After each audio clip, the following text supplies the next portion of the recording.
शाम के 7 बज रहे हैं। नमस्कार, न्यूज 24 पर आप देख रहे हैं सबसे बड़ा सवाल। आपके साथ मैं हूं मानक गुप्ता। जम्मू कश्मीर के पूर्व सीएम और नेशनल कॉन्फ्रेंस के नेता फारूक अब्दुल्ला ने आज देश विरोधी बयान देकर नया बवाल खड़ा कर दिया। पूर्व केंद्रीय मंत्री और वर्तमान में लोकसभा के सांसद फारूक अब्दुल्ला बोल गए कि कश्मीर की समस्या सुलझाने के लिए पाकिस्तान से फौरन बातचीत होनी चाहिए और इसमें किसी तीसरे देश की मदद भी लेनी चाहिए। सब जानते हैं, भारत आज तक किसी भी तीसरे देश की मध्यस्थता से साफ इनकार करता आया है। ऐसे में फारूक अब्दुल्ला के आज के बयान ने विवाद खड़ा कर दिया है। इधर नेशनल कॉन्फ्रेंस की सहयोगी कांग्रेस ने फारूक अब्दुल्ला के इस बयान से खुद को अलग कर लिया है, लेकिन राहुल गांधी ने साथ ही साथ मोदी सरकार पर कश्मीर को जलाने का आरोप लगा दिया। इसीलिए हमारा सबसे बड़ा सवाल आज यही है, फारूक अब्दुल्ला ने क्यों की कश्मीर पर तीसरे देश के दखल की बात और कश्मीर के हालात के लिए मोदी को ही क्यों जिम्मेदार ठहरा रहे हैं राहुल? इसी पर बहस होगी, लेकिन पहले फारूक अब्दुल्ला और राहुल गांधी के आज के बयान सुनिए। युद्ध नहीं कर सकते हैं, उनके पास भी एटम बम है, आपके पास भी एटम बम है, कितनों को मरवाएंगे आप? ये रास्ता नहीं है, रास्ता बातचीत का है। दोस्तों को इस्तेमाल कीजिए। हम तो कहते हैं कि साहब दुनिया में हमारे दोस्त हैं, उनको इस्तेमाल कीजिए बातचीत करने के लिए कि साहब हम हल करना चाहते हैं। आप कह रहे हैं कि तीसरी पार्टी को इन्वॉल्व करना चाहिए कश्मीरी इशू पे? अरे साहब जरूरी, आप ये कहते हैं ना तीसरी पार्टी। ट्रंप ने खुद कहा कि I want to settle Kashmir problem, हमने थोड़ा कहा उससे। चीन ने कहा अभी कि I want to mediate in Kashmir. किसी को तो आपको इस्तेमाल करना पड़ेगा बातचीत करने। हम थोड़ा कहते हैं उनके हवाले कर दो। अगर रास्ता, अगर मेरा और आपका झगड़ा है, हम तय नहीं कर सकते, तो हम दोस्त को तो इस्तेमाल करते हैं कि यार दोस्त तू जरा निभा ले इसको। अफसोस की बात है कि दोस्तों की बात करते हुए वो चाइना की भाषा बोल रहे हैं। 2 दिन पहले चाइना ने भी यही स्टेटमेंट दिया है। फारूक अब्दुल्ला साहब को मैं बताना चाहता हूं कि फारूक अब्दुल्ला साहब जब आप चीफ मिनिस्टर थे तब आप पाकिस्तान पर हमला करने की बात करते थे, इस प्रकार की भी बात करते थे। तो ये दोगली नीति क्यों? मैं अब काफी समय से कह रहा हूं कि नरेंद्र मोदी जी और एनडीए की पॉलिसीज ने जम्मू कश्मीर को जला दिया है। मगर जो कहा जा रहा है कि चाइना से, पाकिस्तान से, इन लोगों से कश्मीर का डिस्कशन है कि Kashmir is India and India is Kashmir, और ये हमारा इंटरनल मैटर है, ये हमारा इंटरनल बिजनेस है और इसमें किसी का कुछ लेना देना नहीं है। बहुत बढ़िया बात आज राहुल गांधी ने कही, Kashmir is India, India is Kashmir, यानी कश्मीर भारत है और भारत ही कश्मीर है, यानी कि कोई भी कश्मीर की तरफ आंख उठाकर देखने की जरूरत भी ना करे। सबसे बड़ा सवाल में आज मेरे साथ बीजेपी से सुधांशु त्रिवेदी, कांग्रेस से मेरे साथ पवन खेड़ा, यहां स्टूडियो में आरएसएस के विचारक राकेश सिन्हा, रिटायर्ड डिप्लोमेट अशोक सज्जनहार और मेरे साथ कश्मीर से नेशनल कॉन्फ्रेंस के भी कोई नेता जुड़ेंगे। आप सभी का बहुत बहुत स्वागत। राकेश जी, आपसे शुरू करूंगा। बहुत खूबसूरत बात कही राहुल गांधी ने, India is Kashmir, Kashmir is India. आपको भी तारीफ करनी चाहिए राहुल की इस बात की। राकेश जी, उन्होंने कहा सरकार कश्मीर को जला रही है, वो अलग बात है, लेकिन कश्मीर हमारा इंटरनल मैटर है। फारूक अब्दुल्ला के बयान से राहुल ने कांग्रेस को अलग कर लिया। राहुल गांधी क्या कर रहे हैं इसको आप इन टोटलिटी देखिए। उन्होंने कहा Kashmir is India, India is Kashmir.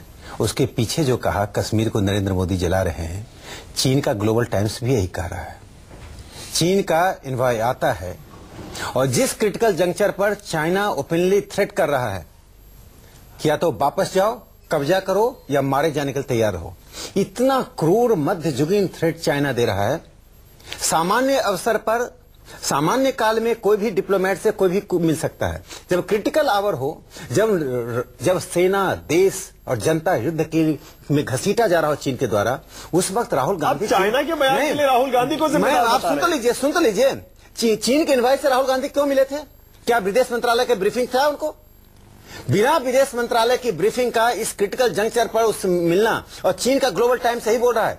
Kashmir के बारे में क्या चीन के ग्लोबल टाइम्स ने कहा? नरेंद्र मोदी को इल्जाम लगा रहा है, आप भी वही कर रहे हैं। क्या ये रणनीति है कि वो कह रहे हैं इंडिया, लेकिन वो कह रहे हैं कश्मीर इंडिया का इंटरनल पार्ट है। तो कहां वो कह रहे हैं, लेकिन इंटरनल मैटर में भी सवाल तो पूछेंगे। नहीं, इंटरनल मैटर पर नहीं। वो जो बात कह रहे हैं, जो संदेश दुनिया को दे रहे हैं, कश्मीर को नरेंद्र मोदी जला रहे हैं और कश्मीर इंटरनल पार्ट है, यही बात तो बाहर के लोग कह रहे हैं। इसी कारण से तो बाहर से भी डिमांड हो रहा है कश्मीर में हस्तक्षेप हो।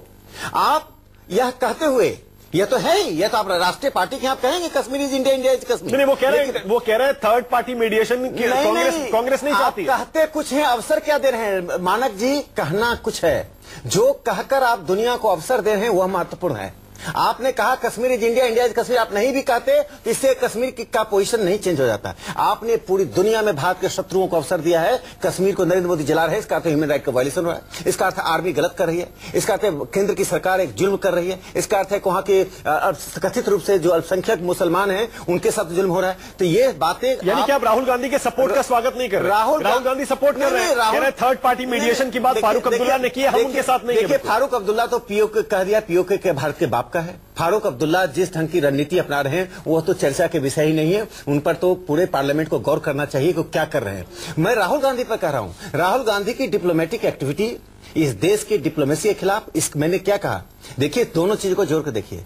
राहुल गांधी सपरिवार राहुल वाड्रा को लेकर चीन की पार्टी में जा रहे हैं। चीन आपको दस्तक दे रहा है, कहते मंत्री भी था। अरे मंत्री तो रूटीन एक्टिविटी कर रहा है। आप देखिए डिप्लोमेसी में मानक जी, आपका बॉडी लैंग्वेज, आपका एक एक शब्द, नहीं कहा हुआ शब्द भी काम आता है। राहुल गांधी की बात समझने में दिक्कत क्या है? वो कह रहे हैं अगर आप सिर्फ बंदूक से कश्मीर का हल ढूंढेंगे, हम आपके साथ नहीं है। अरे भाई राहुल जला रहे हैं कश्मीर को। राहुल गांधी वही कह रहे हैं जो पाकिस्तान कह रहा है। राहुल गांधी वही कह रहे हैं जो हुर्रियत कर रहा है कि बंदूक से कौन बंदूक से ढूंढ रहा है कश्मीर का। कश्मीर नीति के प्रति मोदी सरकार की नीति और मनमोहन सिंह की नीति में बुनियादी परिवर्तन यह है कि मोदी सरकार ने एक कड़ाई के साथ हस्तक्षेप करना शुरू कर, सेपरेटिस्ट को भगाना शुरू कर दिया, बुरहान वानी को मारना शुरू कर दिया। आप जो कह रहे हैं, देखिए इसका मैं अंतिम में अपने समराइज करता हूं।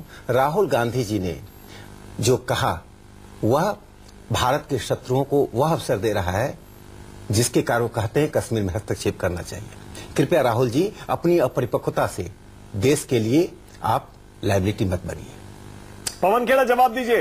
एक तरफ राहुल गांधी कह रहे हैं कि तीसरे पक्ष की मध्यस्थता की जरूरत नहीं है, लेकिन दूसरी तरफ इनडायरेक्टली वो बाकी देशों को, दुनिया को मौका दे रहे हैं कि वो आकर हस्तक्षेप करें। पवन खेड़ा,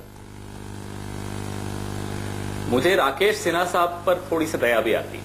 दो कारणों से दया आती है। एक तो इन्हें कतई डिप्लोमेसी का कोई ज्ञान नहीं है। अल्प ज्ञान होता तो मैं शायद दया भी नहीं करता। इनको ज्ञान क्यों नहीं है? क्या इन्होंने चाइना से डिप्लोमेटिक टाइज तोड़ दिए हैं कि उनकी पार्टी का इनॉग्रेशन तो सुरेश प्रभु करें, लेकिन गेस्ट लिस्ट में कोई कांग्रेस का नेता जा ही नहीं सकता? साहब क्यों भाई? और क्यों नहीं मिले ऑनवॉय से? आप डिप्लोमेटिक टाइज तोड़ दीजिए, फिर कोई नहीं जाएगा, कोई नहीं मिलेगा। तमाम देश, हमारा अपना जो ऑनवॉय है चाइना में भारत का, वो चाइना के तमाम थिंकर्स, एडिटर्स, पॉलिटिशियंस, ब्यूरोक्रेट सबसे मिलता है, ब्रीफ करता है। क्या गलत है? इन्हें कुछ थोड़ा ज्ञान तो हो। दूसरा, क्यों दया आती है ये भी बता दूं। दया इसलिए आती है कि आरएसएस चारों तरफ से कब्जा है। अब तो कोई बहाना भी नहीं बचा। आप देखिए कश्मीर में इनकी सरकार, नागपुर से इनकी सरकार का रिमोट कंट्रोल, केंद्र में इनकी सरकार, राष्ट्रपति इनका, सब कुछ इनका। लेकिन हिम्मत इतनी नहीं है कि श्रीनगर में जाके आरएसएस अपना कार्यक्रम कर ले। आज भी जम्मू में जाते हैं डरते डरते। तो इनको तो मैं क्या कहूं, इनसे मैं क्या बात करूं। इनको इतना नहीं समझ में आ रहा कि बुरहान वानी का बड़ी बड़ी बातें करते हैं। बुरहान वानी के परिवार को 4 लाख का मुआवजा इन्हीं की सरकार ने दिया। इनकी हिम्मत नहीं हुई कि वहां महबूबा को मेरे सवाल का जवाब नहीं मिल रहा है। अमरनाथ हमारे वक्त कितनी अच्छी तरह से मुझे जितना को जाने देते थे। मुझे आज मेरी आलोचना जितना को करना नहीं बचा पाते। यह परिपक्वता मैं आपकी बता दूं। पवन जी देखिए मैं बीच में नहीं बोला था। मैं हस्तक्षेप नहीं, मैं एक सवाल कर मैं आपके बीच में नहीं बोला। बाद में जवाब दे दीजिए। मैं सिर्फ इतना कर रहा हूं, राहुल जी ने जो कहा कश्मीर चल रहा है वो दूसरों को मौका दे रहा है कि नहीं? आज राहुल गांधी अगर कह दे कि कश्मीर हमारा है और अरे भाई उस पर किसी को आपत्ति, उनका सर्टिफिकेट चाहिए क्या? आप लोग क्या राहुल गांधी का प्रमाण पत्र चाहिए क्या? ये कहने की नौबत क्यों आई? तब दीजिएगा मानक जी। वो कंप्लीट कर लीजिए। चल रहा है, मेरे एक सवाल का जवाब दीजिए। कंप्लीट कर लीजिए, फिर पहले कंप्लीट कर लीजिए, फिर पूछ लीजिए। प्रेमी है, हाँ कंप्लीट करिए। आज इनके बस की नहीं है कि कश्मीर को बचा सके। 70% से 60% पे पोलिंग को ले आए। अमरनाथ यात्रियों की सुरक्षा नहीं दे पाते। अरे इस तरह मत बोलिए पवन खेड़ा, ये मत बोलिए कि सरकार या भारत के बस का नहीं है कश्मीर को बचा सके। अरे इस तरह मत बोलिए पवन खेड़ा, ये मत बोलिए भारत कश्मीर को नहीं बचा सकता। हुर्रियत से मिलने, अरे भारत बचा सकता है, भारत के सैनिक बचा सकते हैं, भारत बिल्कुल बचा सकता है, भारत का विपक्ष बचा सकता है, लेकिन सरकार नहीं बचा सकती। वाह वाह वाह। कश्मीर की सरकार में हिम्मत नहीं है। अरे ये सरकार के लालच में बैठे हैं। नहीं पवन जी, राहुल गांधी जी देखिए, राहुल गांधी के प्रति ड्यू रिस्पेक्ट रखते हुए बीच में मत बोलिए, बीच में मत बोलिए, बीच में मत बोलिए, मैं भी बोलूंगा। चीन के इनवाइस से बिना विदेश मंत्रालय के नहीं मिलना चाहिए। कंप्लीट तो चलिए कंप्लीट कर लीजिए पवन खेड़ा, कंप्लीट करिए, इन्हें भी चुप कराइए, कंप्लीट करिए, इन्हें भी चुप कराइए, पहले कंप्लीट करिए, उसके बाद क्रॉस क्वेश्चनिंग तब करूंगा जब इन्हें आप चुप कराएंगे। ठीक है, पहले कंप्लीट करिए, बोलने नहीं दूंगा। चलिए कंप्लीट करिए, अरे कंप्लीट करिए ना पवन जी, कंप्लीट करिए। क्रोध नहीं है, क्योंकि आप लोग तो ऐसे हैं कि पूरा ठेका लिए बैठे हैं देश प्रेम का, और देश के लिए इतना कुछ करने की हिम्मत नहीं है, ना जज्बा है, ना नीयत है, ना हिम्मत है। और कोई अगर और बात करे तो अरे भाई तुम क्यों बोल रहे हो? पवन जी मैं कह रहा हूँ 2-4 शब्द फारूक अब्दुल्ला के बयान पर भी दे दीजिए। तो आप केक काटने 2-4 शब्द फारूक अब्दुल्ला के बयान पर भी बोल दीजिए, जिनको आपने लोकसभा भेजा। हमसे बड़ा कुछ नहीं है।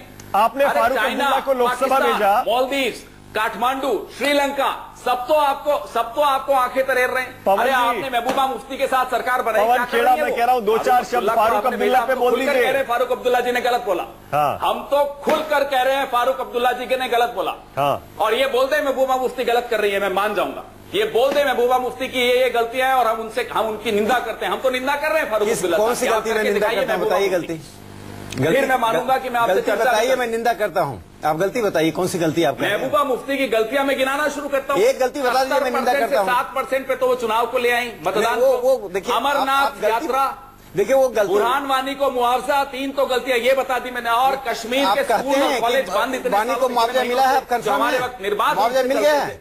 मुआवजा मिल गया है? 4 तो ये मैंने बता कम मुआवजा मिला बता दीजिए। मुआवजा किस फंड से कम मुआवजा मिला है आप बताइए? बार बार कहा जा रहा है मुआवजा मिला, कम मुआवजा मिला है। मुआवजा देने का नीचे से रिकमेंडेशन हुआ था, उसको मुआवजा नहीं दिया गया है। कश्मीर का नहीं, आप कंफ्यूज हो रहे हैं। रिकमेंडेशन हुआ था 10 लाख अभी देने का, ये मानव अधिकार आयोग ने जो कश्मीर के किया, मिल गया क्या? अभी तक नहीं दिया। किसको 10 लाख देने का हुआ है? किसको 10 लाख? अरे जिसको आर्मी ने बांधा था, आर्मी पत्थरबाजों से बचाने के लिए जिसको आर्मी ने बचाया, तो उसके लिए 10 लाख हुआ है, बुरहान वानी के लिए नहीं हुआ। आप हो गया है। अरे पवन जी आप कहाँ जा रहे हैं? जी नहीं, तथ्य भी गलत बता रहे हैं। 4 लाख हुआ है। आप होमवर्क करिए। सुधांशु जी बैठे हुए हैं, भारतीय जनता पार्टी को तो बताएंगे मुआवजा दिया गया कि नहीं दिया गया, लेकिन आप महुआ का एक गलती बताइए जो राष्ट्रहित के क्या महुआ कह रही है कि कश्मीर जल रहा है? बता देंगे। क्या महुआ कह रही है कश्मीर जल रहा है? आप चीन का ग्लोबल टाइम्स जो बोल रहा है, राहुल गांधी वही भाषा बोल रहे हैं। चीन के इन्वाय को राहुल गांधी ऑर्डर दे रहे हैं, चीन को ऑर्डर दे रहे हैं। चीन ने के ग्लोबल टाइम्स ने भारत पर एक घातक आक्रमण किया है। आज देश के सभी राजनीतिक दलों को एक होकर बोलने की जरूरत है। आप चीन पर क्या बोल रहे हैं साहब? आप कश्मीर में क्या बोल रहे हैं? ये समय है आपस में लड़ने का, लड़ने के लिए पूरा समय बाकी है पवन जी। जब बॉर्डर पर खतरा हो तो हम लड़ाई बंद करें। मार्च 2015 में आप राहुल गांधी कोई हमारी तरह नहीं है। राहुल गांधी राष्ट्रीय नेता हैं। आपकी सरकार ने जिस पार्टी ने इस देश में 6 दशकों तक रूल किया, उसके उपाध्यक्ष जवाब दीजिए क्यों किया? अच्छा अब रुक जाइए 1 सेकंड, पवन जी 1 सेकंड रुकिएगा जरा। पवन जी 1 सेकंड रुकिएगा, आपने बहुत सारे सवाल एक साथ उठा दिए। मुझे पता है सारे सवालों के जवाब राकेश सिन्हा नहीं दे सकते क्योंकि बीजेपी से नहीं जुड़े हैं, संघ के विचारक है। सुधांशु त्रिवेदी मेरे साथ आ गए, जहां आमिर हैदर जैदी भी आ गए, सीपीआई से। स्वागत है आपका। सुधांशु जी मैं चाहता हूं पहले राहुल गांधी और फारूक अब्दुल्ला के बयान पर प्रतिक्रिया दीजिए। राहुल गांधी कह रहे हैं India is Kashmir, Kashmir is India. बहुत बढ़िया बात कही है उन्होंने, लेकिन उसी सांस में कह दिया मोदी सरकार कश्मीर को जला रही है, हम इसमें उनके साथ नहीं है। सुधांशु जी देखिए, मैं पॉइंट बाय पॉइंट जवाब दे देता हूं जो कुछ पवन खेड़ा जी ने कहा, और विनम्र अनुरोध करते हुए कि वो मुझे कम से कम 50-60 सेकंड दे देंगे अपनी बात का जवाब देने का। पहला पॉइंट उन्होंने कहा, मैं तो बीच में बोलूंगा साहब, विपक्ष ने समर्थन किया तो समर्थन करने की, जब हमारी बात पूरी हो जाए ना पवन जी, तब आपको जो जो पॉइंट गलत लगे एक एक पॉइंट बाय पॉइंट आप दे दीजिएगा। जी नहीं, तो देखिए जी नहीं, मानक जी ने अगर राकेश सिन्हा को जी नहीं तो फिर क्या बात है? अरे पवन जी आपकी बात पूरी होने के बाद ही मैंने कहा था राकेश जी बीच में इंटरसेप्ट करें। अरे रुकिए, अरे पवन जी बात तो सुनिए, आपकी बात पूरी सुनी गई। पवन जी आपकी बात पूरी सुनी गई, पूरी बात होने दीजिए, उसके बाद आप क्वेश्चन करिए। तो मैं अनुशासित रहता, अगर उन्होंने नहीं रोका तो मैं अनुशासन किसी को नहीं करने। अरे पवन खेड़ा जी, पवन जी आपकी बात पूरी सुनी गई थी। सुधांशु जी को पूरी बात शुरुआती बात करने दीजिए, उसके बाद क्रॉस क्वेश्चन करिएगा। राकेश सिन्हा जी को क्यों नहीं रोका गया? अगर राकेश सिन्हा जी को रोक देते तो मैं आपकी बात मानता, मैं नहीं मानूंगा। मैं मानक जी नहीं मानूंगा, मैं किसी को नहीं बोलने दूंगा, क्योंकि आपने मेरी बात तब नहीं सुनी। अरे भाई पवन जी, राकेश सिन्हा जी ने बोला है ना, राकेश सिन्हा जी को हाथ में गेम करने का मुझे एक सेकंड, अरे सुधांशु जी एक सेकंड, पवन खेड़ा, पवन खेड़ा, पवन जी, पवन जी, पवन खेड़ा, डाउन कर सकते हैं, पवन खेड़ा, पवन कुछ नहीं कर जी, सकते। अरे पवन जी मेरी बात सुनिए, पवन जी मैंने गलती मान ली, अब उनको बोलने दीजिए। किसी और को चलिए मैंने गलती मान ली, अब हो गया, मैं गलती मान ली, अब उनको बोलने पहले दीजिए। ऐसा नहीं होगा, अब मैंने गलती मान ली, अब गलती मान, राहुल जी गलती माने या ना माने, मैं मान ली। कोई बीच में नहीं बोलेगा। अच्छा, अरे पवन खेड़ा जी, पवन जी मेरी बात, आप बोल दे, पवन जी बहुत सिंपल सा फॉर्मेट है, मुझे बाकी चैनलों का नहीं पता। अरे पवन जी सुनिए ना, पवन जी सुनिए भी तो सही, बहुत सिंपल फॉर्मेट है। मैं दरअसल अपने डिबेट, अरे सर सुनिए तो सही, अपने डिबेट शो में जनरली मैं अपने गेस्ट को, पैनलिस्ट को अपनी शुरुआती बात कहने का मौका देता हूं, उसके बाद जो उनके विरोधी हैं वो क्रॉस क्वेश्चन कर सकते हैं, क्योंकि डिबेट का मतलब यही होता है। आपकी बात, शुरुआती बात पूरी, अरे सुनिए तो सही, आपकी पूरी बात शुरुआती सुनी गई थी, उसके बाद राकेश जी बीच में कूदे। क्रॉस क्वेश्चनिंग डिबेट में सर ऐसे ही होती है। मेरी बात इसीलिए उन्होंने बीच में क्यों बोला? अगर वो बीच में एक काम करिए, आप अपनी बात पूरी करिए। चलिए आप अपनी बात पूरी करिए, हम सुन रहे हैं सब, आप अपनी बात पूरी करिए। नहीं, मेरी तो जब करिए ना, आप नहीं, अरे आप करिए, बोले तो मैं, अरे इस तरह हाईजैक नहीं कर सकते पवन खेड़ा, आप हाईजैक नहीं कर सकते इस तरह पूरी डिबेट को। मैं आपको मौका दे रहा हूं, आप अपनी बात पूरी करिए, सब सुन रहे हैं। चलिए राकेश सिन्हा जी कर रहे हैं। अरे चलिए पूरी करिए ना आप अपनी बात। सिन्हा जी बीच में क्यों बोले? पहले इसकी बात। अरे आप बोल लिए, माफी मांग लिए सर, और क्या करेंगे, गर्दन काटेंगे। मैं कह रहा हूँ आप अपनी बात पूरी करिए। मैं आपको और गलतियां बताता हूं। अरे हाँ बताइए, चलिए बिल्कुल सुन रहे हैं आप, बताइए अपनी बात पूरी करिए आप, चलिए बात पूरी करिए जी, सब सुन रहे हैं। आप चले जाते हैं पाकिस्तान केक काटने, तो वो तो देश प्रेम हो गया साहब आपका। पठानकोट में उसके बाद हमले हो जाते हैं, कोई बात नहीं, माफ कर दिया जी, मोदी जी हैं। आप चले जाते हैं झूले झूलने, चाइना घुस जाता है देश में, चलिए वो भी नजरअंदाज कर लिया। आप कहते हैं नोटबंदी से आतंकवाद खत्म हो गया, वो भी दिख रहा है कितना खत्म हो गया। आप कहते हैं कि देखिए अब जो है 56 इंच का सीना आ गया, अब कितने इंच का रह गया राकेश सिन्हा साहब? नाप के आइए, फिर बात करते हैं। हो गया। चलिए पवन जी, अब आपकी बात खत्म हो गई, आप संतुष्ट हैं? हो गया। हाँ चलिए, सुधांशु त्रिवेदी, सुधांशु त्रिवेदी। आप देखिए, मैं कहता हूं, देखिए समस्या क्या है।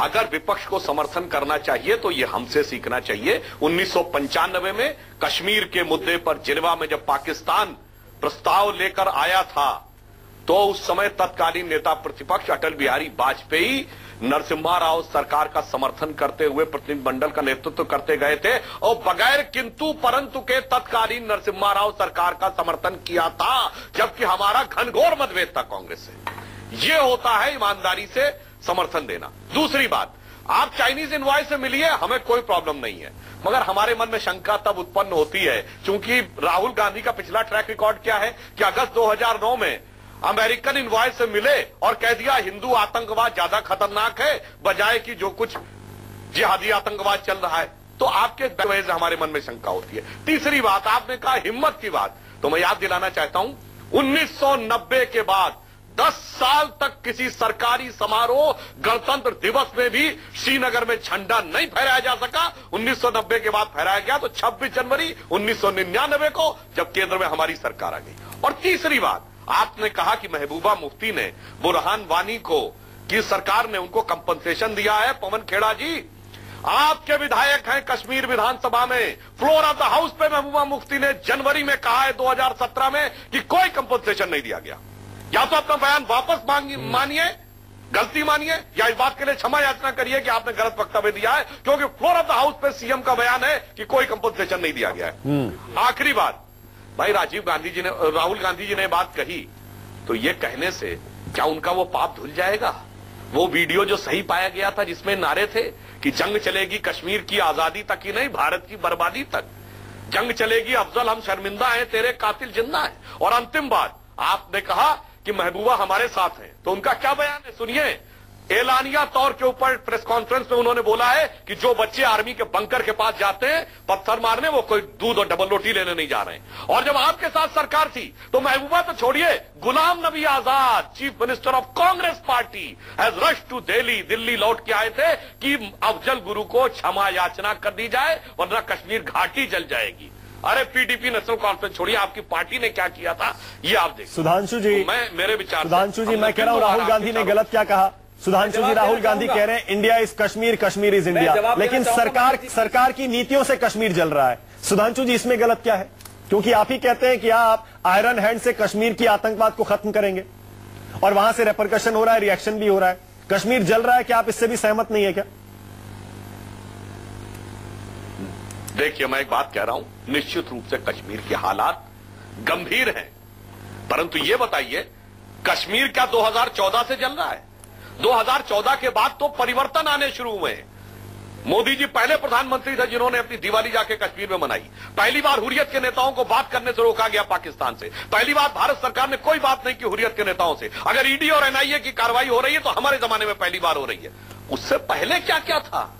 अरे पूरा का पूरा कश्मीर बर्बादी के दौर पे एक पिक्यूलियर केस है पूरे वर्ल्ड में, जहां जीतती हुई फौज ने युद्ध विराम किया है। पिक्यूलियर केस है पूरे वर्ल्ड में, जहां बड़ा और ताकतवर मुल्क और जीतती हुई फौज यूनाइटेड नेशंस में चली गई सन 48 में। और यह पिक्यूलियर केस है पूरे वर्ल्ड में, जहां बड़ा और ताकतवर मुल्क ये कहता है कि छोटा और कमजोर मुल्क मुझे सता रहा है। अच्छा सुधांशु जी, एक कमेंट और कर दीजिए, उसके बाद पवन खेड़ा से टिप्पणी लूंगा और यहाँ स्टूडियो में मेहमानों से भी बात करनी है। सुधांशु जी, आपको लग रहा है कि फारूक अब्दुल्ला ने आज तीसरे पक्ष की मध्यस्थता की बात कही है, उसकी जिम्मेदारी कांग्रेस को भी लेनी चाहिए? क्योंकि लोकसभा कांग्रेस ने ही फारूक अब्दुल्ला को भेजा है, दोनों सहयोगी हैं। इन दोनों का गठबंधन है तो इनको निश्चित रूप से उसकी जिम्मेदारी लेनी चाहिए राष्ट्रीय दल होने के नाते, और हम उसकी तीव्र भर्त्सना करते हैं। पवन खेड़ा, मैं एक एक करके जवाब दूंगा। पहली बात, मुआवजे की बात। 24/11/2016 डिस्ट्रिक्ट लेवल स्क्रीनिंग कम कंसल्टेटिव कमिटी डीसी पुलवामा ने एसआरओ 43 केसेस में सबको next of kin of person who died को मुआवजा दिया है। ये रिकॉर्ड है, गलत बात करते हैं आप। दूसरी बात, जिनेवा की बात करी आपने। विदेश के सॉइल पर जाके हम मोदी जी की तरह नहीं है कि अपने देश की जाकर निंदा करें कि मुझे तो शर्म आती थी कि मैं हिंदुस्तान में पैदा हुआ। हम विदेश के सॉइल पर हमेशा भारत सरकार की, भले वो किसी की भी सरकार हो, उसका सपोर्ट करते हैं, उसका समर्थन करते हैं, उसके साथ खड़े रहते हैं। तीसरी बात, दिवाली पे जाते थे प्रधानमंत्री जी। भाई साहब, जब तक जम्मू कश्मीर में चुनाव होने वाले थे, प्रधानमंत्री जी को श्रीनगर की स्पेलिंग सीख ली थी। आज मुझे बता दीजिए अंतिम बार प्रधानमंत्री जी कब गए? सिर्फ जब वो टनल का इनॉग्रेशन करने जो मनमोहन सिंह जी के वक्त बनी थी।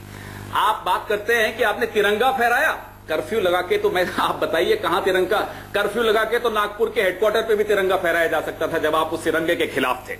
चौथी बात, आप एक बात बताइए, आप बड़ी बड़ी बातें करते हैं।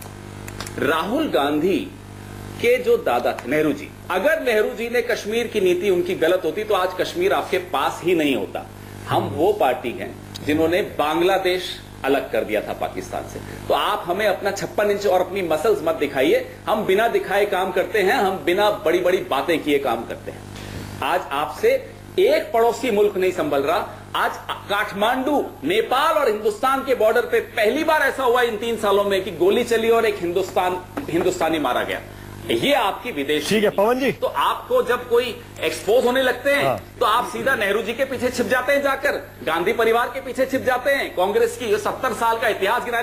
आपको ये मैं बात बता दूं, जितने आपने उदाहरण दिए इतिहास के, उन सब में हमने विपक्ष को साथ लेकर चले थे और विपक्ष ने हमें सहयोग किया था, इसलिए वो निर्णय लिए गए थे। आपकी तरह नहीं कि मल्टी पार्टी मीटिंग बुलाने में आप लोगों को शर्म आती है। आप तो चर्चा ही नहीं करना चाहते क्योंकि प्रश्न पूछे जाएंगे, और जो प्रश्न पूछ ले वो देश विरोधी है आपकी नजरों में। ठीक है पवन जी, एक सेकंड रुकिएगा जरा। सुधांशु जी, मुझे पता है आप भी जवाब देना चाहते हैं, लेकिन स्टूडियो में 2 मेहमान और हैं। सुधांशु जी, जरा इनसे बात कर लें, उसके बाद सुधांशु जी आपके पास आ रहा हूं। पहले मैं आमिर हैदर जैदी, और सवाल क्योंकि मेरा सेम है, सज्जनलाल जी आपसे भी मेरा सवाल वही है। फारूक अब्दुल्ला जो कह रहे हैं कि तीसरे देश की मध्यस्थता होनी चाहिए और कितने लोगों की मौत का हम इंतजार करेंगे, सबके पास परमाणु बम है, जैदी साहब आप क्या सपोर्ट करते हैं? क्या फौरन बातचीत पाकिस्तान से हो और तीसरे देश की मध्यस्थता क्या हमें मंजूर है? क्या दोहरे मापदंड हैं सबके? कश्मीर की जनता को कोई एड्रेस ही नहीं करता, उसकी पीड़ा कोई समझता ही नहीं। जब फारूक अब्दुल्ला सत्ता में थे तब वो कहते थे कि हम दूसरों को शामिल ही नहीं करना चाहते चर्चा में। आज वो फिर पक्ष में है तो वो कहते हैं कि साहब तीसरा आदमी चर्चा में हिस्सा लेना चाहिए। क्या आप क्या चाहते हैं? सुन लीजिए, मेरी समझ में एक चीज नहीं आती, मैं एक समझने में मैं बहुत पीड़ित हूँ।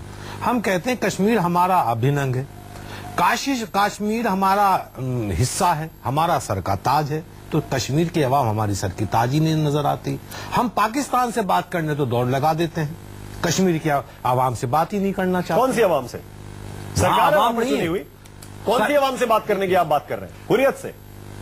हुर्रियत ही एक है वहाँ, फिर और कौन? हुर्रियत के अलावा कुछ नहीं है। बाकी कहाँ है बताइए? हुर्रियत के अलावा बताइए ना, सलाह दीजिए, सुन लीजिए, सुझाव दीजिए। सुझाव दे रहा हूँ। कश्मीर की और आवाम वहाँ मौजूद है।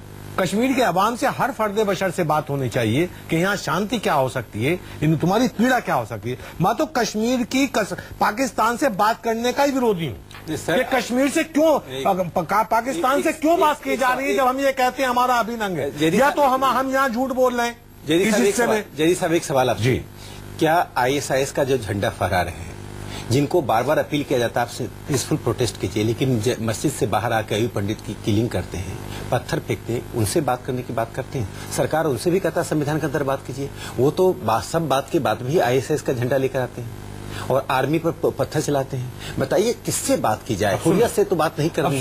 सुन लीजिए, जब हम नक्सलवाद के कहना चाहिए सारे उनसे बात कर सकते हैं, नक्सलवादियों से बात कर सकते हैं, हम भी किसी से भी बात करने को तैयार है शांति के लिए। जो सरेंडर करता है, कोई भी करता है, वहां भी सरेंडर किया है, वहां भी सरेंडर किया है, वहां भी मुख्य धारा में लोग जुड़े हैं। वहां भी ऐसे बहुत कहना चाहिए स्टेट के अंदर ऐसे बहुत लोग हैं जिनसे बात करके वहां शांति बहाल की जा सकती है। तो आपको क्या एक बात है कि अभी हालात वहां पर ऐसे हो गए हैं कि वहां बातचीत हो जानी चाहिए? क्यों नहीं होनी चाहिए? माहौल होता है, बातचीत तो कभी भी हो सकती है। साहब बंदूक के साए में बातचीत नहीं होती। आप वहां पर अगर आतंकवादी बम धमाके करते रहेंगे, पाकिस्तान से पैसे लेके हमारे फौजियों पे हमले करते रहेंगे, आप चाहते हैं वहां बातचीत किससे? आतंकवादियों से बातचीत हो या उनके समर्थकों से? किससे पैसे लेके पत्थरबाजी हो रही है? पाकिस्तान से हो रही है। आपके कहे को मान लेता हूं, बिल्कुल मान लेता हूं कि पत्थरबाज पाकिस्तान से 500 रुपए लेके पत्थर मारने चले जाते हैं। क्या हम इतने कमजोर हैं कि उन पत्थरबाजों को 1000 रुपए में नहीं खरीद सकते कि 1000 रुपए लेने और गिलानी के घर पे पथराव कराएं?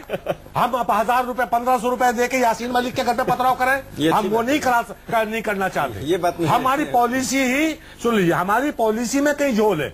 आप कश्मीर की जनता को एड्रेस ही नहीं करना चाहते कि कश्मीर की जनता वहां शांति बहाली हो। और मित्र एक बात सुन लीजिए पहले, जब बीजेपी सरकार आई है, अकेला कश्मीर नहीं चल रहा, पूरा मुल्क चल रहा है, पूरा मुल्क जल रहा है।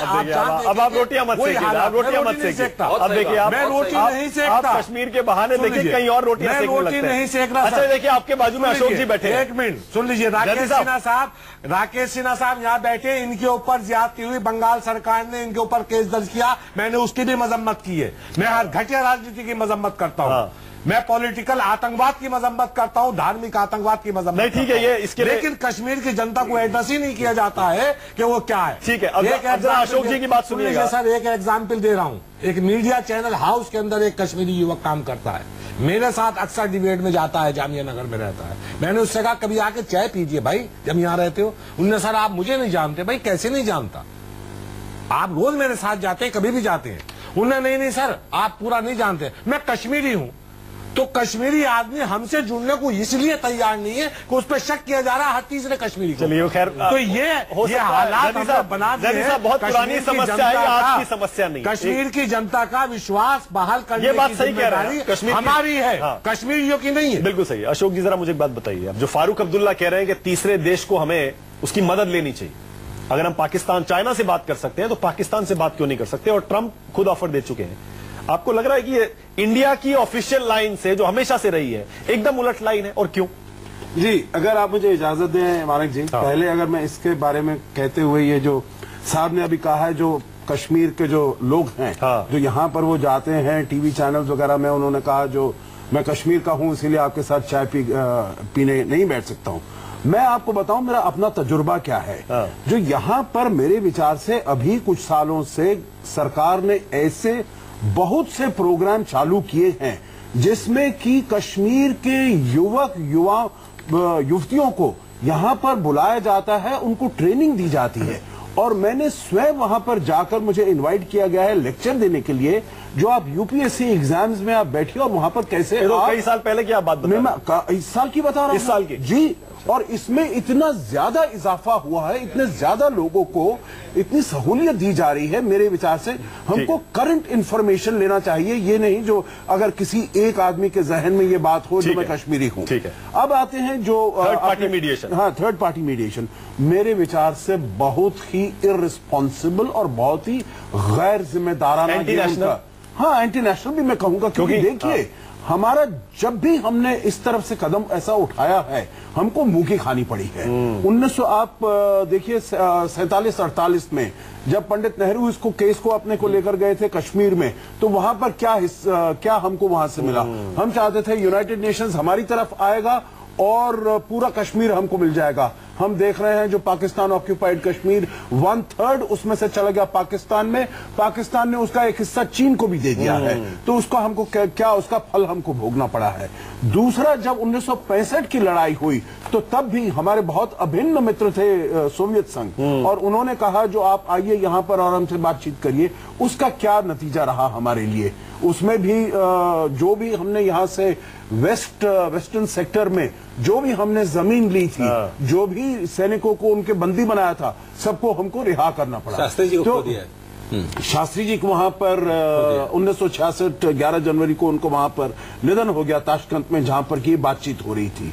और इसीलिए इसको हमने आजमा लिया है, हमने देख लिया है जो इससे कोई वो फायदा नहीं होने वाला है। परंतु एक मैं आखिरी बात ये कहूंगा, जो भारत सरकार ने बहुत कदम उठाए हैं पाकिस्तान की तरफ दोस्ती का हाथ बढ़ाया है, चाहे वो 26 मई 2014 को हो, चाहे वो 25 दिसंबर 2015 को हो, जब प्रधानमंत्री मोदी स्वयं वहां पर गए थे और उनकी बहुत आलोचना हुई थी, मेरे विचार से गलत आलोचना हुई, परंतु उन्होंने बहुत इनिशिएटिव लिए हैं।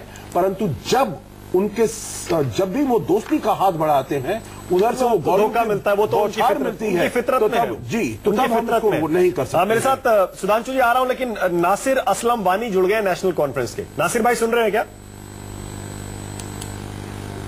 नासिर असलम वानी साहब सुन रहे हैं मुझे? दोबारा लगाते हैं। सुधांशु जी मैं ये समझ नहीं पा रहा हूं अभी भी। सुधांशु जी, अगर फारूक अब्दुल्ला जो कि लोकसभा के सांसद है, संविधान की शपथ ली है उन्होंने, इस तरह का बयान क्यों दे रहे हैं वो कि थर्ड पार्टी मीडिएशन करवा लेना चाहिए? सुधांशु जी, ऐसे समय में जब हम चीन और पाकिस्तान दोनों के साथ उलझे हुए, देखिए निश्चित रूप से उनका बयान निंदनीय है और राजनीतिक दृष्टि से वो जिस दल के साथ खड़े हैं उनको उसका जवाब देना चाहिए। देखिए समस्या क्या है कश्मीर की समस्या में, मानक जी, अभी जैसे पवन खेड़ा जी ने कहा कि नेहरू जी नहीं होते तो कश्मीर भारत का अंग ही नहीं होता। ये समस्या मैं बताऊं, थोड़ा संशोधन करूंगा। नेहरू जी अगर हस्तक्षेप नहीं किए होते, पूरी 550 रियासतों का विलय हो गया, हैदराबाद, जूनागढ़, गोवा जैसे कॉम्प्लिकेटेड राज्यों का विलय हो गया। एक में इंटरेस्ट ले लिया नेहरू जी ने और ऐसा फच्चर फंसा कि 70 साल बाद तक फंसा हुआ है। वही दूसरा काम अब्दुल्ला परिवार ने किया। तो आज की इस कश्मीर की समस्या में जो फारूक अब्दुल्ला के आज तक के बयान पे है, इसका मतलब आज तक कश्मीर की समस्या में यदि किन्हीं दो परिवारों का सबसे बड़ा योगदान है राजनीतिक परिवारों में, तो ये नेहरू परिवार है और अब्दुल्ला जी का परिवार है। लेकिन आप तो कह रहे थे आपके पास परमानेंट सोल्यूशन है। राजनाथ जी कई बार कह चुके हैं परमानेंट सोल्यूशन है हमारा। कह रहा हूं ना, अब मैं उसी पे आ रहा हूं। जो कहा गया कि बातचीत करिए, देखिए हम बातचीत करने को तो कब नहीं तैयार हैं। हम अपने सीपीआई के मित्र से पूछना चाहते हैं कि जो ऑल पार्टी डेलीगेशन लेके राजनाथ सिंह जी गए थे, तो उसमें से 3 सदस्य पर्सनल कैपेसिटी में हुर्रियत नेताओं से बात करने गए थे। शरद यादव जी, सीताराम येचुरी जी और असद ओवैसी। अरे भाई, येचुरी जी तो आपके थे। हुर्रियत वालों ने दरवाजा तक नहीं खोला, जबकि ओवैसी और येचुरी से बड़ा हिमायती तो उनका कोई हो नहीं सकता था दिल्ली में बैठ के। जी मेरे साथ वानी साहब जुड़ गए, जरा सुनिएगा एक सेकंड। नासिर असलम वानी साहब सुन रहे हैं मुझे?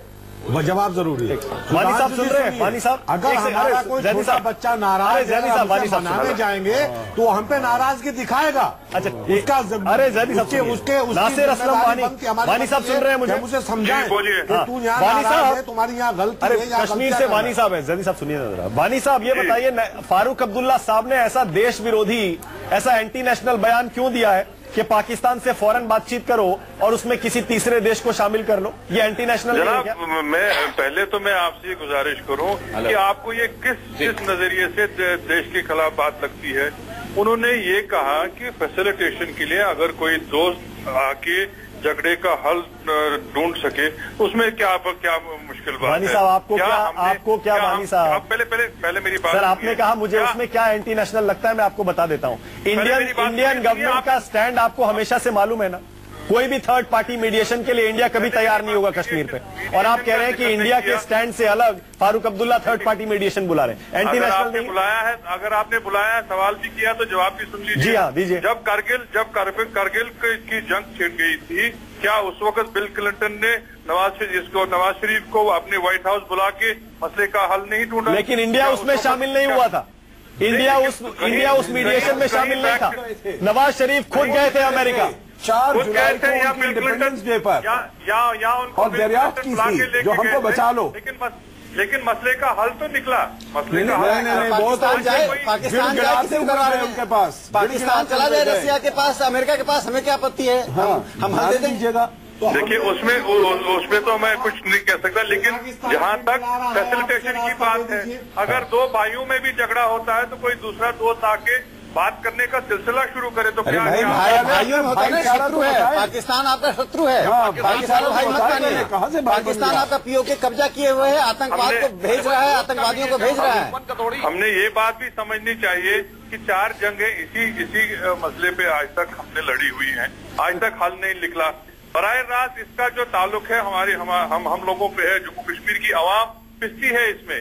अगर इन दोनों मुल्कों के दरमियान दोस्ती हो, उसका बराह रास्त ताल्लुक हम पे है। अगर एक बात बताइए वानी साहब, उसका भी वानी साहब हम पे होता है। वानी साहब दोनों तरफ हम हैं। वानी साहब, ये बात सुनने में बड़ी अच्छी लगती है कि आप पीस चाहते हैं, शांति चाहते हैं कश्मीर में, और उसके लिए आप कह रहे हैं 2 भाई लड़ रहे हैं। सर सुनिए तो सही, हम अमलन इसको चाहते हैं। मेरी बात तो सुनिए, सुनाने के लिए नहीं चाहते। बात तो सुनिए, मैं कह रहा हूँ ये बात सुनने में बड़ी अच्छी लगती है, लेकिन ऐसा तो नहीं कि फारूक अब्दुल्ला साहब या नेशनल कॉन्फ्रेंस वानी साहब अपना सियासी करियर बचाने के लिए इस तरह का बयान दे रहे हैं। नहीं, इसमें कहा, आप मुझे बताइए इस वक्त कौन सा इलेक्शन लड़ना है, इस वक्त कौन सी मेन स्ट्रीम यहाँ पे एक्टिविटी हो रही है? बात कायदे की है। अगर फारूक साहब ने ये बात कही कि आप लोगों को ग्राउंड की सिचुएशन समझना चाहिए, यहाँ इनकी दोनों मुल्कों की दुश्मनी से हम ही लोग यहाँ मरते हैं। अगर इन दोनों मुल्कों में अमन हो तो हम लोग भी अमन की जिंदगी गुजार सकें। आप ये चाहते हैं पाकिस्तान के टेरर ब्लैकमेल के सामने इंडिया घुटने टेक दे और किसी तीसरे देश को शामिल करके और हाथ जोड़ के बातचीत करे? तो आतंकवाद है। बहुत अच्छा क्वेश्चन आपने। वानी साहब जी, पाकिस्तान एक्सपोर्ट करता है टेरर, आतंकवादी भेजता है। आप चाहते हैं कि हम उनसे ब्लैकमेल होकर उनके सामने हाथ जोड़े और उनसे बिल्कुल ना हो, बिल्कुल ना हो। को भी शामिल करें। देखिए जनाब, आप बिल्कुल ब्लैकमेल ना हो, ना आप हाथ जोड़े, लेकिन आप बताइए अगर बातचीत से हल ना निकालें तो किस तरह से आप इसको हल चाहते हैं? दोनों मुल्क न्यूक्लियर पावर है, क्या आप जंग चाहते हैं? देखिए बार बार न्यूक्लियर पावर का वानी साहब एक चीज बताइए, क्या नेगोशिएशन करे? जब फारूक अब्दुल्ला ने कह दिया कि पीओके आपके बाप का है तो उन्होंने तो पाकिस्तान को दे दिया पीओके। अब और क्या ये कश्मीर भी देने के लिए नेगोशिएशन जाएंगे?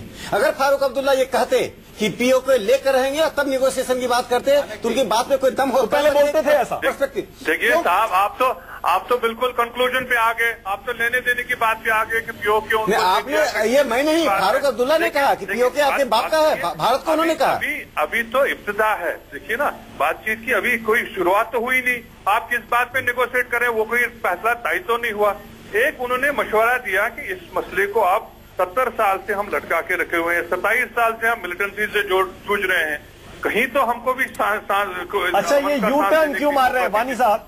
फारूक अब्दुल्ला यू टर्न क्यों मार रहे हैं? जब सरकार में थे तब बोलते थे एक बार जंग होने दो, पाकिस्तान को सबक सिखाना जरूरी है। अब कह रहे हैं कि उनसे बातचीत कर लो। तो आप अपने स्टूडियो में बैठ के क्या ये चाहते हैं कि जंग हो जाए दोनों मुल्कों के दरमियान? बिल्कुल नहीं चाहते। तो बस अगर नहीं चाहते तो हल यही है बातचीत। अगर आप जंग नहीं चाहते सर, तो बातचीत का कोई माहौल होता है या नहीं होता है वानी साहब? देखिए जनाब, माहौल बनाया जाता है जब बिल्कुल एक्सट्रीम दुश्मनी होती है आपस में, उसमें भी किसी की वजह से शायद ये बात सुलझ जाती है। अच्छा एक सेकंड, दोनों फ्री। ठीक है वानी साहब आपकी सहयोगी कांग्रेस के पवन खेड़ा बैठे हैं। पवन जी, आप सहमत हैं क्या वानी साहब से? जी नहीं, मैं बिल्कुल सहमत नहीं हूं। और ये जो बार बार न्यूक्लियर पावर की बात करते हैं, तो साहब न्यूक्लियर पावर तो पाकिस्तान कई सालों से है। इसका मतलब नहीं कि हम उनके सामने पूंछ छिपा के भागते रहे, ऐसी बात नहीं है। बातचीत का बिल्कुल सही बोल रहे हैं मानक जी, एक माहौल होता है, इस माहौल में बातचीत करना तो एक कमजोर स्थिति से बातचीत करने की बात है। बहरहाल मुझे बहुत अच्छी लगी राकेश सिन्हा जी ने एक और बात याद दिला दी कि ISIS के झंडे भी इन 3 सालों में हमने देख लिए कश्मीर में। ये एक और अचीवमेंट है इनकी। बात ये करते हैं कि मैं बलूचिस्तान को भी आजाद करा देंगे और ट्रंप साहब के पास जाके साइन करते हैं जिसपे हमारे कश्मीर पे लिखा होता है इंडियन ऑक्यूपाइड कश्मीर। तो ये तो India administered Kashmir, India administered Kashmir जो ठीक हो गया है। India administered Kashmir, not India occupied. आपने साइन क्यों होने दिया? आपने साइन क्यों होने दिया? आपने साइन क्यों होने दिया?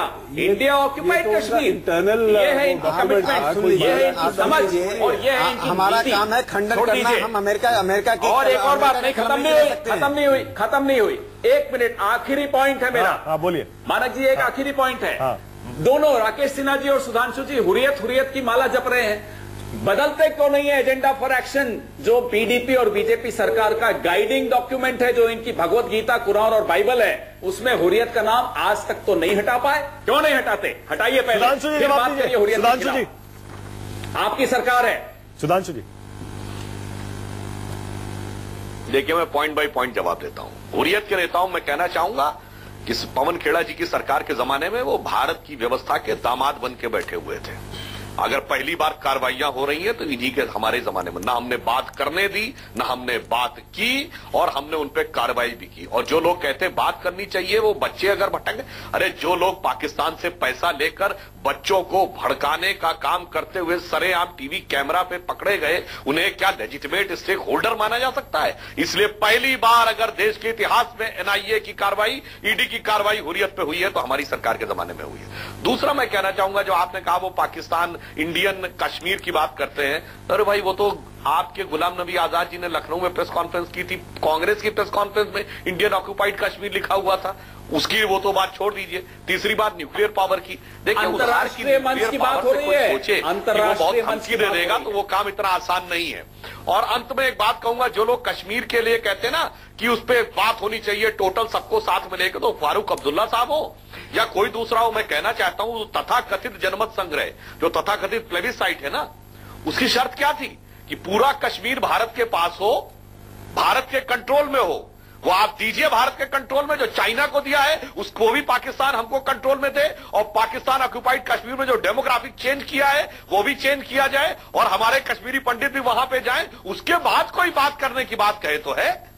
अदरवाइज आप ये सारी कंडीशन एक तरफ और अचानक आप ये राग अलापने लगते हैं, तो इस बात को लेकर तो साफ समझ में आता है कि जो लोग ऐसी बात कह रहे हैं उनकी तो पूरी नियत के ऊपर हमें संदेह नजर आता है। और अंत में मैं कहूंगा, अगर आप कह रहे हैं कि अगर दो भाइयों में झगड़ा है तो भाई ये दुनिया का इकलौता मामला है जहां बड़ा और ताकतवर मुल्क ये कहता है कि कमजोर और छोटा देश हमें सता रहा है। ये रहा होगा 67 साल। अब मोदी जी की सरकार आने के बाद ये नहीं रहेगा कि कमजोर और छोटा मुल्क हमें सताता रहे और हम केवल हाथ जोड़ के शर्मल शेख में कहते रहे कि बलूचिस्तान ज्वाइंट स्टेटमेंट का पार्ट है, और हवाना में यूपीए 1 में हम कहते रहे कि पाकिस्तान आतंकवाद से पीड़ित। लेकिन सुधांशु जी, आज India is Kashmir, Kashmir is India, इतनी खूबसूरत बात राहुल गांधी ने कही है, मुझे लगा आप उसका स्वागत करेंगे। राकेश जी, देखिए, ना सुधांशु जी स्वागत कर रहे हैं, आप स्वागत कर रहे हैं। देखिए, कॉन्टेक्स्ट एंड टाइम, नहीं कॉन्टेक्स्ट, पवन जी सुनिए, कॉन्टेक्स्ट एंड टाइम बहुत इंपॉर्टेंट होता है। आज हम जिस जंक्चर पर खड़े हैं वहां चीन शत्रु नंबर 1 बन गया है। मैंने दोनों चीजों को जोड़ा। ग्लोबल टाइम्स के माध्यम से ही भारत को थ्रेट आ रहा है ना। ग्लोबल टाइम्स पे वहां की कम्युनिस्ट पार्टी का एक प्रवक्ता बन के बोल रहा है। उस ग्लोबल टाइम्स के थ्रेट में मेन पॉइंट क्या है? कश्मीर है, और कह रहा है कश्मीर में कश्मीर को भारत की सरकार, नरेंद्र मोदी की सरकार जला रही है। राहुल गांधी से उसके नुमाइंदे मिलकर जाते हैं। मैंने इसलिए कहा कि अपनी परिपक्वता का परिचय डिप्लोमेसी में दे रहे हैं। और रॉबर्ट वाड्रा को लेकर चले गए, क्या वहां भी लैंड डीलिंग की ट्रेनिंग थी क्या? अरे इनकी पार्टी में, पर वो तो फूड अरे भाई, रॉबर्ट वाड्रा का क्या काम है डिप्लोमेसी में? क्या बात कर रहे हैं? डिप्लोमेसी को फैमिली अफेयर बना दिया क्या? डिप्लोमेसी कूटनीति को पारिवारिक मामला मत बनाइए। पूरे देश में डिबेट हुआ है इस पर, पूरे देश में। क्या डिफेंड कर रहे हैं उस आदमी को? ये रॉबर्ट वाड्रा का क्या स्टेटस है? दो मुद्दों को जोड़ रहे हैं, राष्ट्रीय दो मुद्दे।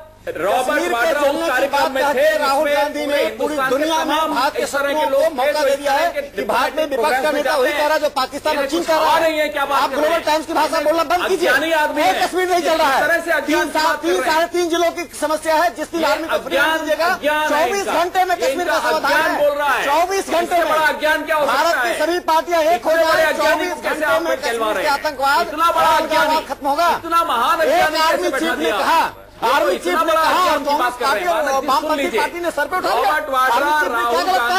क्या आर्मी शहीद होने के लिए पैदा लिए? आर्मी शहीद होने के लिए पैदा लिए? आर्मी में हम अपने बच्चों को इसलिए भेजते हैं कि सीमा पर लड़के शहीद होंगे, इसे नहीं भेजते। अपने बंदूक को अपने कमर में बांध के रखना चाह रहे हैं, इसके लिए नहीं देते। भारत इसके तैयार नहीं है, कांग्रेस और आतंकवाद तैयार रहे, भारत तैयार नहीं है। भारत से अलग होकर आप बात कर रहे हैं, दुर्भाग्य की स्थिति हो गई है। एंटी मोदीजम, एंटी आरएसएसम इस सीमा तक आ गई है कि एंटी इंडिया हो गया। समझ में नहीं आ रहा है इनको। अरे एंटी मोदीजम की सीमा है, एंटी आरएसएसम की सीमा है। रॉबर्ट जी कौन से हम भी इंदिरा जी के खिलाफ थे, हम भी राजीव जी के खिलाफ थे, लेकिन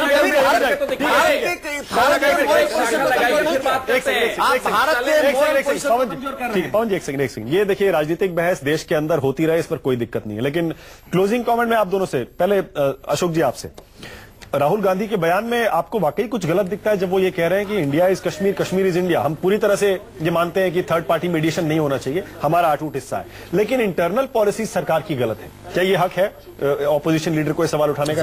देखिए बात ऐसी है, जो ये वाली बात ऑपोजिशन पहली बार नहीं कह रही है, हमेशा से वो कह रही है कि भाई जो नीतियां हैं केंद्रीय सरकार की है, जो वहां की राज्य की सरकार की है, वो नीतियां खराब हैं।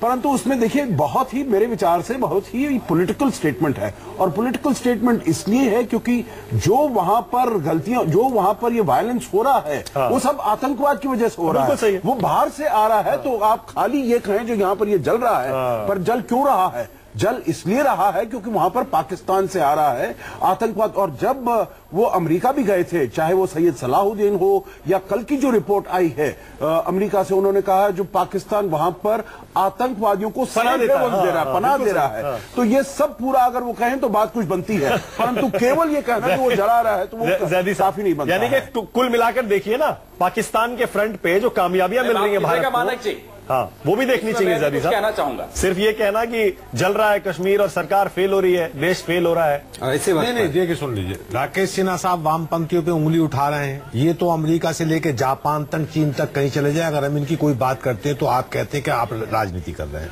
जब इससे पहले बीजेपी की सरकार आई थी तब भी देश में तनाव था, पूरा विपक्ष साथ था, और दोनों मुल्क के अंदर लड़ाई का माहौल पैदा कर दिया, पूरी फौज सीमा पे भेज दी। मैं पूछना चाहता हूँ क्यों विड्रॉल किया? बात कर रहे हैं आप? अटल बिहारी वाजपेयी की सरकार पार्लियामेंट पे हमला हुआ था। सुन लीजिए सर, सुन लीजिए, आप मानक जी मंदिर पे मानक जी या तो बिठा, क्या चाहते हैं मानक जी सुन लीजिए, मानक जी हिंदुस्तान उस पर कोई एक्शन नहीं। एक मिनट मानक जी क्या सुनिए यार, या तो बिठा के कह दीजिए कि ये है, इन्हें हम इसलिए बिठाते हैं कि बीजेपी के नंबर बढ़ जाए। हमने कब कहा कि पार्लियामेंट पे हमला हुआ था वो सही था? फिर हमने उसकी मजम्मत की, पूरा देश इनके साथ था। लेकिन जब ये सीमा पे जाके आतंक फैला, लड़ने के लिए तैयार हुए, पूरा देश इनके साथ था, क्यों विड्रॉल हुए? इनके कंधार का हादसा इनके सामने होता है, पार्लियामेंट का अटैक इनके सामने होता है। जितनी भी आतंकवादी घटना बढ़ती है सब बीजेपी के राज में होती है, उससे पहले नहीं होती। अच्छा, मुझे कश्मीर के अंदर आतंकवाद इनके सामने ही बढ़ जाता है, उससे पहले नहीं बढ़ता। मुझे जो कुछ मुल्क में होता है वो इनके सामने होता है। एक मिनट और सुन लीजिए, एक मिनट सुन लीजिए, महात्मा गांधी ना होते, महात्मा गांधी की गलतियां देश आजाद हो गया, नेहरू की गलतियां देश आजाद हो गया, अटल की गलतियां, सुन लीजिए, गलतियां कोई नहीं गिनाना चाहता। मेरे पास टाइम भी खत्म हो गया। देखिए ये सुरक्षा का, आतंकवाद का, India Pakistan, foreign relation, Kashmir ऐसे मुद्दे हैं कि इस पर हम बहस करेंगे, सुबह हो जाएगी, लेकिन तर्क खत्म नहीं होंगे किसी का भी। बहुत बहुत शुक्रिया सबसे बड़ा सवाल में आ जाने के लिए।